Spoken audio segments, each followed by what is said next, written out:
you Thank for you so being much for here. having me, Ahmad. What a pleasure to be on your podcast. I've been listening to it lately, and it's actually very interesting. And what an honor to be here. Thank you. Thank you. And I'm glad that we're doing it as a podcast because we both golf together and uh, 4 hours talking about business. And I've always liked the your point of view, so I know our audience is gonna like this one. So I'm very happy that you're Yes, here. absolutely, absolutely. Usually it's on the golf course, so nice that we're getting something on the cloud recorded. Yeah, yeah. And this is your It first time is podcasting, so exactly, popping that exactly. cherry. So hopefully I do well. Yeah, of course you will. Yeah, of course you will.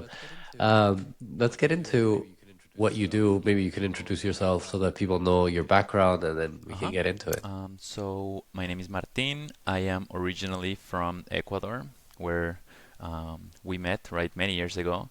But I was there in Ecuador up until I did college, and then I came to the U.S. with a tennis scholarship. After I went to Texas, then I came to Miami, where I'm living here for the past 8 years, and now I am actually working on a healthcare startup. It's called Always Keep Progressing. We provide speech therapy, occupational therapy for kids with disabilities, autism, other intellectual disabilities, and working on a few other projects. But I kind of have to say that entrepreneurship definitely it's been my passion for many years. I've tried to build some companies, things as like even launching a blog in the past, thinking that could become a company. Now with social media, to building a product, to in the service. So still fairly new. This company always keep progressing. We started it 5 years ago, so that's my main gig now. And yeah, things are well. We're very excited for the landscape of 2025, and things have been working out just fine. Of course, through all the ups and downs of what a startup is, but learning every day still, and happy to be innovating. Sure, sure. Sure, sure. And I like how you say that you see blogging as a entrepreneurship and and I know you've told me other ideas that you have. So, considering that you're an entrepreneur, how did the idea to go into healthcare come about? Why was healthcare your medium to become an entrepreneur? I think maybe healthcare, instead of me finding healthcare, I think healthcare found me. Through so many different random events, I just ended up working at a health tech startup specifically for autism. Due to actually immigration, that I was in the US, couldn't get a work visa.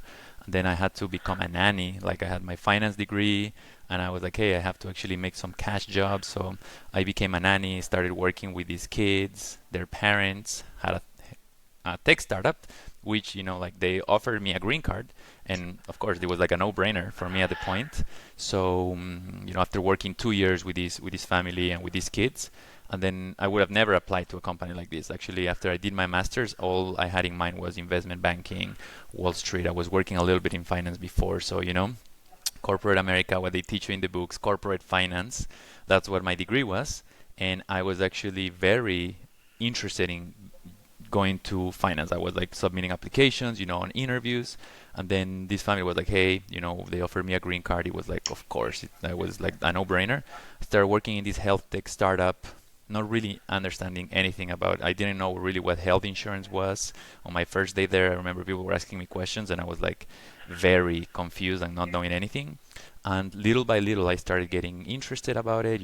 What it is actually that it was doing, and it was awesome to start working with clients and seeing that there was of course like a much bigger purpose. As I started working with clinicians and seeing that they dedicate their life, all their time, actually to taking care of other people or making sure that other people are okay. And that was like very mind opening, because in finance usually it's just like, hey, like focus on the KPIs, focus on like numbers, growth, percentages, which is also part of the equation. It was the first time that I was exposed to healthcare, people actually caring for others as a profession, and I saw it from the inside, and I was like, wow, I'm very passionate about it, although I'm not a clinician myself. But how could I be part of this and innovate and just contribute in this industry?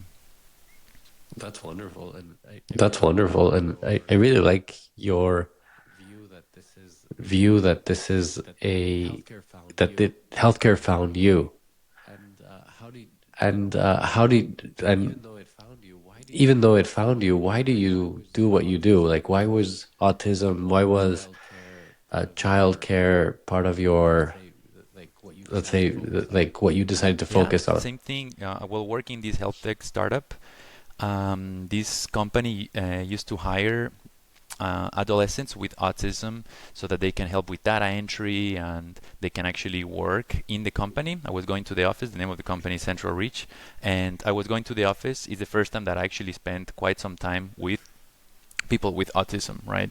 It's this lack of awareness that I had in Ecuador and the lack of awareness that I had here. I understood, hey, autism is a neurological disability, the general perspective. I never really, my family was not really, I didn't have any family member with the autism syndrome, and I was very like, separated from that. And in this health tech startup, I got to work next to an adolescent, a guy that was, my coworker. He was doing data entry, and then we got to bond. I got to understand, like what autism is, what's the treatment, and I found it super interesting because, seeing that it's something that affects so many people in the world, so many families, and that therapy is the only thing right now. There's a treatment, right? Pharma hasn't gotten involved, so everything is around therapy, and it's a big involved approach with families and a big involved approach also with the caregivers, with therapists. So it's like a whole cycle, and it was just awesome to see that from that perspective. But as I got to be in that company and getting to see a person with the spectrum, right? It's as I had to learn about also, what treatments are and what therapy is. I got a certificate to provide therapy for kids with autism. This is called, you have to get a license called Registered Behavior Technician, where it just tells you what, like behaviors are. Autism is treated with through many multiple types of therapy, but the main one, it's called applied behavior analysis. That's what it is. It's analyzing behavior, right? Not necessarily only kids in the spectrum need ABA therapy, but behaviors, it's what drives our day-to-day actions, right? Now, of course, when you have a neurological disability, some of these behaviors happen for multiple different reasons, right? Like our brains process information completely different. So it just applied behavior analysis is behavior therapy. You're understanding behavior with any behavior, even us, right? We don't really understand, but every behavior that we do, there's an antecedent, a behavior, and a consequence, right? For example, if there's like a loud noise right now, immediately the behavior is like you get afraid, right? And the consequence to that is like maybe your heart starts pumping fast and you're like, okay, what's happening? What exploded, right? For us, we understand, okay, where was the loud noise coming, and we're able to rationalize. But these you apply to absolutely anything. And then kids in the spectrum, for example, big noises, light, taste, textures, many things that we perceive with our senses, sometimes they don't have that capability of understanding the antecedent, what's happening, and the consequence. And this is just all throughout their day, right? So it's just a caregiver is actually helping them understand behaviors. And I'm just summarizing it in a very nice way, but just the whole science behind it, I was like just very intrigued, very interested. It's still fairly new. And I was always thinking, like, okay, the US, there's a lot of funding. This is actually something that the US can actually support. And I lived in Ecuador majority of my life, right? And I was like, what's happening in other countries, right? Like, what's happening in third world countries? What's happening? So these questions were always there. And while I was working in that health tech startup, I knew, right, that I really felt a big passion for it. Just innovation, a new field, being in an industry where there is a lot of that you create value by providing value, right? This startup did very well, and eventually I learned a lot of things, right? With my finance background, I realized how healthcare and finance really go hand in hand, and it's important to keep in mind that healthcare and finance, there's always a good balance. If you focus 100% on care and only clinical care, the equation is not stable. You cannot really scale. The goal always is to like be able to provide as much people as possible with the best quality care model. And if you only focus on the clinical side, or if you only focus on the finance side, there has to be like that perfect balance. And I really love that, right? Because with my finance background, I was like, wow, I can really contribute to this industry. And I saw it firsthand because, of course, I was for a period of time, I was doing enterprise sales for that tech company, and I saw how like healthcare is very delayed with innovation, right? I mean, I say this all the time, even when I'm doing interviews with my employees. It's just you think of a hospital, right? And you never think of like, wow, the most advanced design of like this innovation of like architecture. The hospital, you in your head, you think of like square, white, four windows, and that's it, right? And this is because innovation always has a cap in healthcare. No, doesn't matter Yeah. how good you do it. There is Yeah. always going to be the insurance company that tells you, look, this is what you get. That's trying to change, and within healthcare in terms of value-based care instead of like fixed fees. But back to kind of like what really drew me into that is like, hey, actually, I thought I was never going to be able to apply my finance knowledge towards healthcare, and then was like, okay, I learned healthcare. There's definitely like a lot of synergies here, and then innovation is actually something that I've always been passionate about by like working with a lot of these companies, seeing them grow for a few years using technology. And I was like, wow, you mix the three and you can actually have something very powerful, right? Like a very good clinical model, a very good finance model, and innovation. However you can define innovation, and then something can actually come out of there. So that's what I think it was like the nest of like what when I was going to start AKP. Amazing. What a great story. Amazing. What a great story. I didn't know a lot of those details, and it's really crazy how life can take you to places that you never thought and end up fulfilled in an industry that you didn't never even thought about. 100%. 100%. It's important to have an open mind, right? We think that we know it all growing with college or what our parents tell us. It's just, and we kind of have an idea, and then just you start reading books, you start. I think that's a very important part also. While I was in this tech company, I started reading a lot of books. I was never a reader in college. I would try to read as little as possible of all the books that I had to read for even for college. And then I gave a book a try. At some point, I started doing some audiobooks, and that really started shaping my behavior in terms of like continuing education. And that's a little bit of what open-minded, what I learned about like being open-minded. To be an entrepreneur, you have to be somewhat open-minded because you're gonna have to pivot. And open-minded, I forget on which book it is, but it tells you open-minded doesn't mean that you have to like be adapted to and be open to any idea that comes and you have to accept it and you have to fight it. Just being open-minded means, look, you just have to admit and understand that what you were thinking is probably not correct and that there may be other approaches. Like if you accept that, whenever any other opportunity or any other like industry or career path comes, you can be like, actually, this could be it. Like why not? Love it. Love it. Love it. Love it. And I'm a big proponent of big, always being like a beginner, beginner mindset of let's still learn because we don't know everything. I love that. And you mentioned you became a reader and you didn't remember the name of this book, but what other books would you recommend or you would say that are ones that forged the way you think Wow. today? I was thinking about this earlier, and it's interesting that reading has become literally like this flow, right, of how I'm feeling right at the moment. What is it that I'm looking for, right?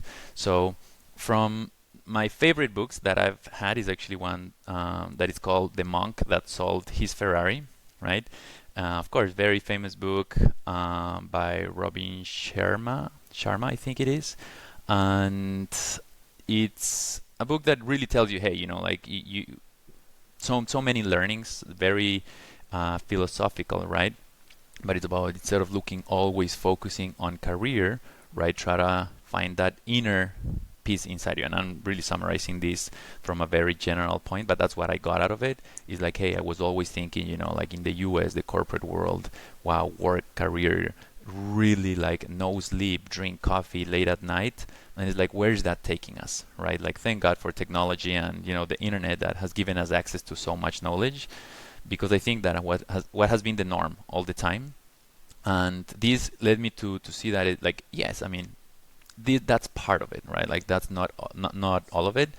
And I think at that point, when I was like really, like through these times in the startup, I started reading a lot of biographies, because I love the story told from the person's side of view, right? So I started reading biographies, the classic ones: Elon Musk, Jeff Bezos, Jack Ma, how they built Alibaba, how they beat Amazon, how Nike was built, all these from big corporations. And I found it interesting that I would really get into the book, like obsessed with the book, up until the company became too big. When it became too big, I started noticing that I was like losing interest, and I was like, okay, you guys kind of have made it.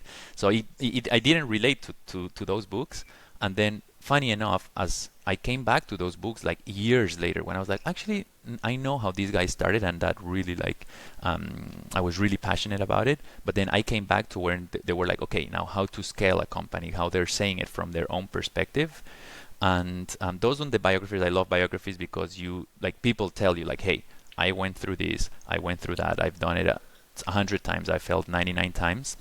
And then another one for business, I mean, Lean Startup, it's a one that I've really enjoyed, right? Just the whole learn feedback loop, that loop of like, try something, fail, learn, change, pivot, and then do it all again. And that's how big companies have done it, right? But I would say, yeah, those biographies. I mean, in terms of also of, I recently started getting into novels, right? I didn't really think I was gonna get into that. I think I told you that the other day at the golf course, that it really helps me to. It's like I've replaced watching movies with novels, right? I mean, I never thought I was gonna get into it. I always would say like I get very distracted, but now it's like I'm excited to read before bed. And actually, my sleeping increased actually significantly, because of course less exposure to blue screen or to blue light. Yeah, many different styles, I guess. Wonderful. Wonderful. It's it's incredible how reading biographies has helped you, and I liked how you tied in the when you lost interest in the books, like when it wasn't relatable to you. Like, I'm in a startup mode, so I only like when they started the company, but when it became big, you were like, this is not so Yeah. interesting. So tell us a little bit about um, your company. So you started it, you started scaling it. What is like a favorite story that you can tell us from the business? I would say my favorite story, honestly, is like day one of the company, which it's actually my girlfriend at the time. She's a speech therapist, right? She was working for a school, and then I was telling her, hey, you should actually start your own practice related to this. I understand the industry, I can help you. And the moment, she comes from a Chinese background, right? Her parents are always have told her, hey, you have to stay on the safe side, right? Get a healthcare job, become a lawyer, become a doctor, something that for sure you're gonna have a job. So she literally worked 1 year. Then after 6 months, she started telling her parents, hey, I'm actually, my boyfriend is telling me to we're gonna start a business. So they were like, what are you doing here? Like, first of all, go get, like, work at least for 5 years. Like, this is way too risky.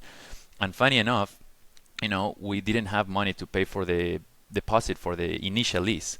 So we actually got a loan from Annie's dad, from my girlfriend's dad at the time, so that we can actually get the security deposit and the first month of like the clinic that we were gonna open.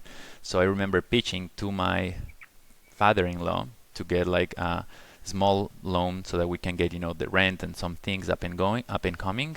And that was just an interesting conversation. Like, those are not classic conversations that you have. We were dating with Annie for like a year and a half at that point, and here I am telling her that we should become business partners. And the pitch went well, I guess, because they were like, look, whatever, we'll support you guys. Hopefully this is for the best. Of course, we ended up, after 2 years, we ended up paying back, and everything worked fine. But it was that moment of like, and I still remember like going into like the Zoom call. They live in New York, so I going into the Zoom call and presenting this idea to like my parents-in-law at the time, and that was, I think that's one of the biggest stories that we remember, because it involves so much culture, like relationship management and kind of like risk taking and leap of faith. So that was kind of like how we got started, and from there it was all, like how can we actually add value here? How can we actually differentiate ourselves? How can we actually do something different, right? Of course, the do something different part was, how can we have a team that's motivated? How can we have actually great clinical outcomes? And we started with providing services in clinics, homes, and schools. And we realized that, when therapists go to homes or schools, it's very hard to how is the therapy environment, right? When they go to homes or schools, it depends on how parents have therapy rooms or how schools give them therapy materials and therapy rooms, and that was not really sustainable, I think, especially at that point, because a lot of therapists were not really happy, and our whole point was to like build culture, to build a team that's actually like happy to come to health to come to work, right? I mean, that's that's one thing that we're not seeing, like a lot of part of the innovation, right? A lot of industries that have significant margins, like tech and banking. Previously, I worked there, and there's like all these happy hours and team gifts or like parties and events, and that builds culture, right? And that's one thing that even working in the health tech company, I was seeing that it was lacking. So we're like, hey, let's do a little bit of that. With tech innovation, we're actually going to try to automate a lot of these processes. But that was the general idea, right? And from there, the idea was to only provide speech therapy and occupational therapy. Just for some context, speech therapy is therapy for communication, right? A lot of people hear speech, but in reality it's speech and language therapy. So it's anything related to communication. Communication could be expressing, right, talking, or also understanding, right? And for kids, that's super important, of course, because that's how they go to school, that's how they learn. And occupational therapy, it's the occupation of what is your occupation? And for kids, the only occupation is to learn, right? The only occupation that kids have is to learn, and kids only learn by playing. A 2-year-old, a 3-year-old does not sit in a classroom and starts taking notes. When we're early, we actually learn by playing. And if you don't have fine motor functions or gross motor functions to like throw the ball back to a kid or to like kick the ball, it's gonna be very hard for you to interact, to have social skills, and to like learn and to progress in these skills. So we started with speech and occupational therapy, and then that was scaling. We were figuring out how to work with insurances, getting insurance contracts. We started expanding. There was in this industry particularly, there is more demand than there is supply. There is significant need, right? For now, one of every 33 kids in it's born with autism, and we serve around 70 to 80% of the kids that we work with. They are in the spectrum. So from there, we actually were thinking, okay, how else can we innovate? I mean, we are providing speech therapy, occupational therapy, and we were very keen on the expressive side of things, right? Like music and art. And my wife, Annie, she's a pianist, and she loved music, right? She was always, when she was doing therapy also, she was also like playing the piano, and she was seeing that, hey, there's like a good reaction here, progress, clinical progress. So that is a big, kind of like leap of faith that we did. We knew that we wanted to go towards that direction. We didn't have an insurance contract, but we knew that we wanted to innovate. We wanted to provide that added value to clients who would come to our clinic. And we it took us like almost 2 years to really find how to provide these services, how it works, how to get insurance contracts. It's like managing all the insurance contracts and paperwork. That was like a lot, and then becoming compliant and getting actually certified and licensed to do all of that. And then we started providing music therapy, art therapy, and this just really the expressive therapy side of things really has expanded over the past 2 years, where we actually were able to like understand how these therapies work, which insurances actually like support this. And there's been a lot of like parent education, a lot of like education in general. Most people think, hey, music therapy is like what is it? Art therapy, what is it? Right? So there's a lot of education and trying to educate also like our own clinical team, right? Our own clinical team loves cross collaboration, them being therapists and actually being able to cross collaborate with other disciplines. But as of now, we have 2 clinics. We serve around 700 families in Miami.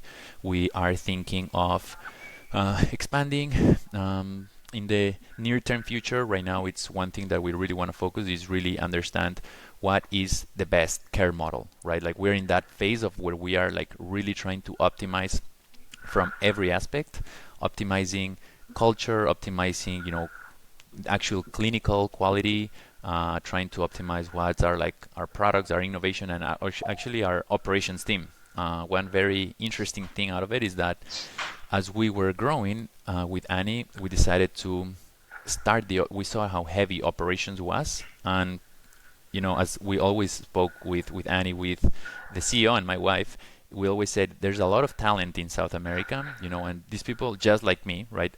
All we needed was an opportunity because I came here, I really had trouble finding, like a job at the beginning, finding a job after I graduated for my bachelor's, finding a job, getting a visa, and I went through a lot of rejection. And I was like, wow, like if I'm ever able to provide this opportunity to someone from Latin America, it will be my dream, right? Years went by, and it came to the point where we needed a little bit of like marketing and operations. And then we're like, hey, let's actually try to hire in Ecuador. We'll train the team.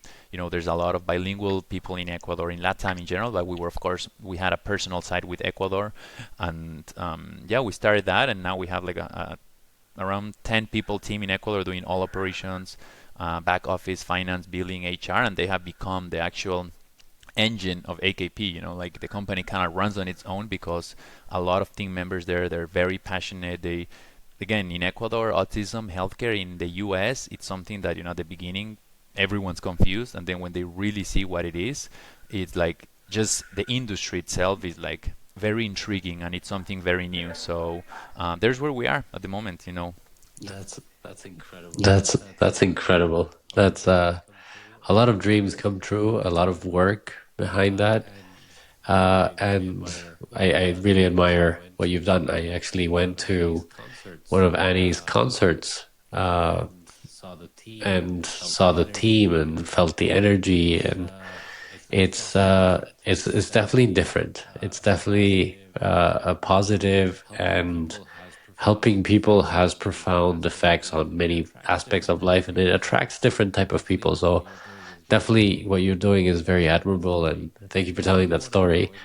I do want to go into the husband, wife, CEO, work dynamic, because most people would say that's crazy. I could never work with my wife. What would you tell them? What is things that you would advise, and what do you think people are perhaps should hmm avoid? So things that I could advise, just like anything, right? A startup is a project. At the end of the day, it's just a project. It could be extremely stressful, very time consuming, but it happens to be a project. And it's one of the things that when we were talking, with Annie before even we started the LLC, we had a one-on-one talk, and we said like, look, however this goes, we just have to understand that as adults, we just have to treat it as is, right? Yes, there's the relationship component on top, and at that point we were dating for 1 year, for 1 year only. So we're like, if we're able to like pull this off, that just means that there's many more things that we can do in the future, like um, having a kid, sustaining a marriage. So we saw it like that. We saw it like a project. We saw it, hey, there's gonna be a lot of give and take, a lot of time together, but that was at the beginning, right? And then towards like once we actually got engaged and actually got married, and we've been married for a year and a half, it's been working, I think, very well, just because we understand each other very well. I mean, we've been doing this already for 5 years. What One thing that we do have trouble, which is common, is just like separating work from, conversation. Sometimes you wake up, you all we talk is about work. It feels that you're in a endless meeting, right? You're just in the same, you're just doing different things, but when you get to see each other, you're like, so back to the meeting. And I think it's been very important getting forced to find things that you are not gonna talk about work. Hence came kite surfing, right? When we're kite surfing, we're very far from each other. Like we're not thinking about work. It's one of the only few times that when we're in the beach and the wind is pumping and like we're pumping the kites, the last thing in our mind is just like work, right? So finding certain things that even when we're together, like work talk can stop and you remember to be a couple again, right? And then also one of the things that I recently read actually heard in a podcast is that founders and co-founders, if you're gonna find a partner, of course, either in a relationship, a partner, even in a venture, or a co-founder, like you are looking for three characteristics that it's gonna be a perfect match, and these three characteristics are, the first one is integrity, right? Not necessarily integrity of, hey, like don't hurt me, or like, hey, like it's more beyond that. It's like, okay, is this person, if they say they're gonna do something, are they actually gonna do it? Because you're trusting them, right? Like if they don't do it well, they know that it will affect you, and vice versa, right? So that part of like in this project doing it that way. The other one is different set of skills, right? Because if you have the same set of skills, you're just like you're just multiplying yourself times two. And then the third one is a different mindset, a different point of view. So different skills, but also a different point of view, right? So I think luckily with Annie, that's where we complement each other a lot. And luckily what she does, which is the clinical side on operations, it's been very like changing over the years, right? At the beginning she was handling all clinical and I was handling our operations, and then throughout the years I've learned a little bit of clinical, she's learned a lot of operations, she's learned a lot about billing, finance, and like how everything works. So it's always about understanding where limits go, and be super understanding and respectful about like where the limit is. Sometimes some people, or like with your partner, with your co-founder, you don't necessarily want to do something or want them to do something, and it's kind of having this open mentality of saying like, okay, you don't agree with me, let's talk about it. We're gonna have to come to a decision like within 30 minutes. So yelling and complaining, it's gonna be worse for everyone. So let's just be open to the idea that either you could be giving a little bit, or I could giving a little bit. So who's gonna be, right? And I think that's one of the things that has been super important from the beginning. At any time when we feel that things are getting heated, that's just me. I always say like, look, let's just take a 10-minute break. I'm gonna on purpose go walk to Target and come back, and let's actually finish this conversation. But Annie is different. She loves to like finish the talk before anything actually happens or making a decision. So sometimes she has to give in and sometimes I have to give in. But it's that kind of like understanding, right? Sure. Very, very valuable. Um, Going back to like entrepreneurship, what do you think entrepreneurs that you see today, because you're an entrepreneur, like you said, you always had that bug, or you always identify as an entrepreneur. What do you think entrepreneurs today are doing wrong? I would say in general, right, pursuing the hot thing tends to be something that I'm seeing why even some people, why they don't even start, right? Because I see a lot of people, a lot of my friends, a lot of people that I know, that they are entrepreneurs, but they are just waiting to have the perfect product, or you know or just wanting to be in the hot industry. I'm not saying there's anything wrong with that, right? Like depends how you do it, but a lot of people sometimes don't even try because they think they have to have something already like good enough that they can sell. If it's a skill, if it's a product, if it's a service, it's they people are not, or like, yes, people who want to be entrepreneurs, or had they actually are entrepreneurs but they don't want to give that leap of faith. A lot of the time is that self-sabotage of saying like, no, but like, oh my god, look at what Google's doing, look at what Microsoft's doing, and then you go into this endless loop of like you comparing to how Amazon started, or like how Facebook started, and then Mark Zuckerberg was like a graduate from, or like a dropout from Harvard, and you go into this endless loop. That was actually a little bit also sharing what happened with me at the beginning. But now what I'm seeing is just they're people are trying to go for, the hot thing, like, oh, okay, AI is the next big thing. I'm just gonna go into AI, but it's like, what passion do you have to with AI, right? There's gotta be the passion component. From my perspective, if you're not passionate, like if you're just passionate about going around the hot thing is gonna change within the next 3 to 4 years. And once, like, so your passion has to be kind of like true colors that you are like something that is within you, right? So AI wasn't 10 years ago, but I was passionate about entrepreneurship, and I think a lot of people sometimes are waiting for, first of all, trying to chase the hot thing rather than like, okay, if the hot thing is AI, what is my passion and how can I use the hot thing to do something that I'm passionate about, right? I'm not saying that, okay, whatever you're passionate about, do a business about it, but there has to be, through the tough times, through like whenever, like you wanna give up, passion is the only thing that is actually gonna make you keep going through it, through the pain and through the learning. And so two things I would say: people are trying to pursue only the hot thing, if it's not crypto or AI, or they just don't start even with like something like a trying to build an MVP. People really think that they have to go to market already with a finished product. That's so true. That's so true. Completely agree with you. What about going into investing? So I think that that is as a financier, as someone that is an entrepreneur and also has studied finance, what's your philosophy about investing? How do you see that? And what's your So philosophy? my investment philosophy is that, you know put your investments where you can have as much control as possible, right? And then again, right, it comes at certain layers, right? For example, do I have control over what can happen in the market, what can happen in, with like indexes?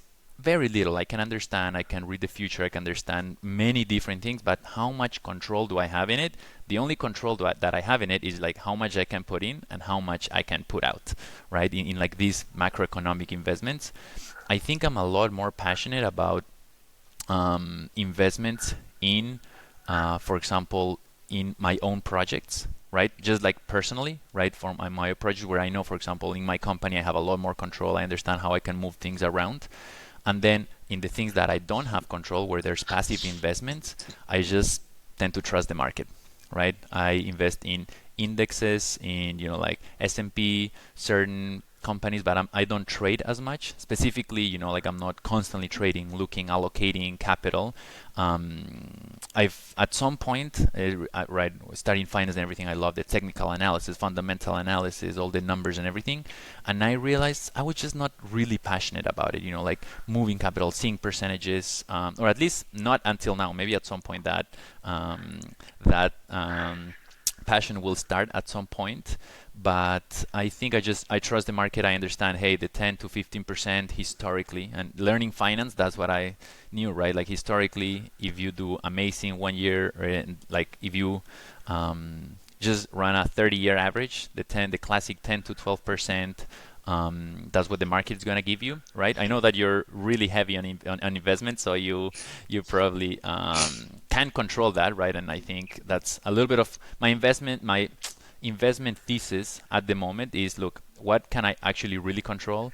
I can put my mind really into like the investments of my time, my energy, and also, right, my capital. It's a little bit of where I can actually have more control and do that 5x, 10x, right? And I highly doubt that I can do like a 5x or 10x on the market where I have very little control. Very, very interesting. Very, very interesting and different, right? It's everybody has and but you can tell that you studied finance because you have a defined thesis. I think most people usually will be like, "Oh, I just try to do what others do are doing," or my family always invested in real estate, so I'm going to do real estate.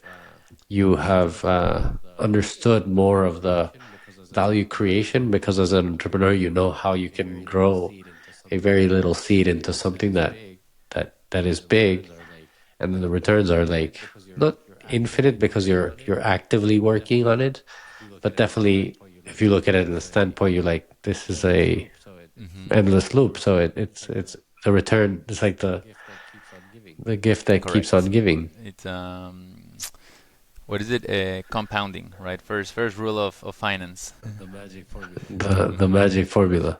I don't have tattoos, but if I had one, it would probably be the Compounding. the net present value. Hey, good idea. Good idea. Put it on your It's forehead here. EBITDA, NPV. yes, I exactly. Um, what's next for your entrepreneurship life, for your financial life? Where do you want to go? You're in an interesting spot now that you've scaled, that you're consolidated, that you've had so much success. Uh, what's next on the horizon, Let- other than beating me at golf well, usually, and trying to convince me yeah, to go yeah. to Well, kite? that's not gonna change. That's not gonna change that. To tell you to go to kite because I think with golf we're in a pretty similar level. But with career, I'm on that. I'm on that kind of like wait and see what happens. You know, when you are in a race and there's the 3-2-1. I feel that I've been on that 3-2-1. The one happened a long time and is ready to go like run. But in what direction do I run? I'm actually really enjoying right now everything that's happening with AI. Although I just said don't chase the hot topic, but I am seeing how there were like three moments that I kind of missed that I didn't even have knowledge anyways. But the internet boom, right, in 2000s, then crypto. I really didn't get into that. I learned a little bit about it. I learned enough, but I was not in it, operating or building. And then fintech. I also think fintech, the wave of when it was getting started. I didn't start building, and I was like, oh, right now thinking about it, everything kind of like related to technology. And right now with AI, right, there's like so many applications, so many things that can actually happen. I'm advising a few companies that are actually in healthcare trying to use AI or trying to build AI, and there's just so many things happening. I'm of course analyzing what options are there in terms of market. Having a lot of these conversations with companies also has made me realize, like, going from kind of managing my own time for 5 years. Do I go now to, okay, that lifestyle, right? Does that lifestyle mean, okay, you work with a co-founder, you start everything from zero? That I have ruled it out, right? I've 100% ruled out that I'm going to start anything from zero by myself for the time being. As I've told you about this, but I had a plantainship company that I was trying to really scale. For the past 4 years, it was kind of going up and down and trying to figure it out. And it's something that I realize for now I don't have the energy or the time as I'm building AKP. But I definitely want to get into that part of AI with all analysis and with my background.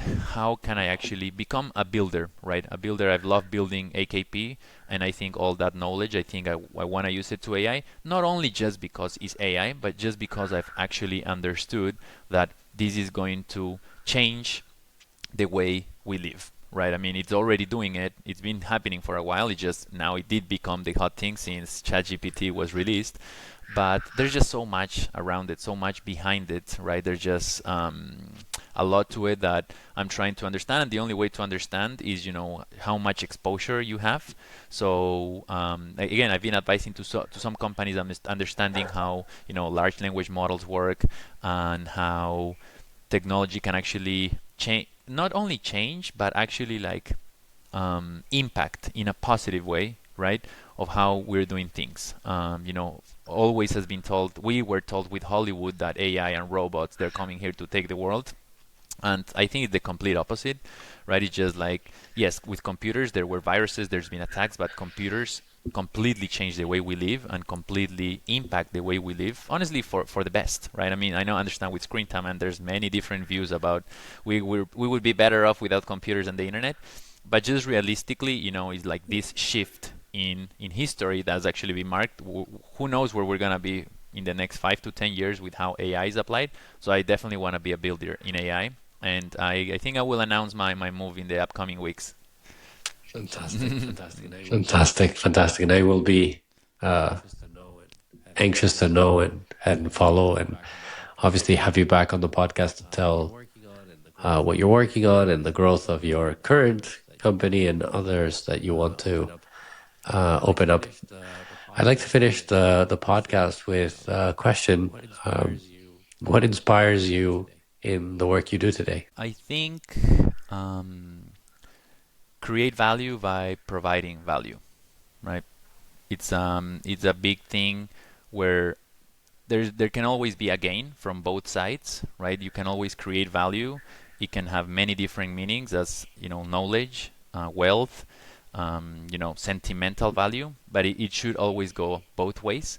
So on the other end, right, either the product, the service that you do, the ecosystem that you build, you should try to find a way to provide value. There's so many different concepts that can be applied to, but with any decision, right? I think we're always thinking how can we create value, right? Either personally or company wide, but always thinking how can we provide value at the same time to the other side.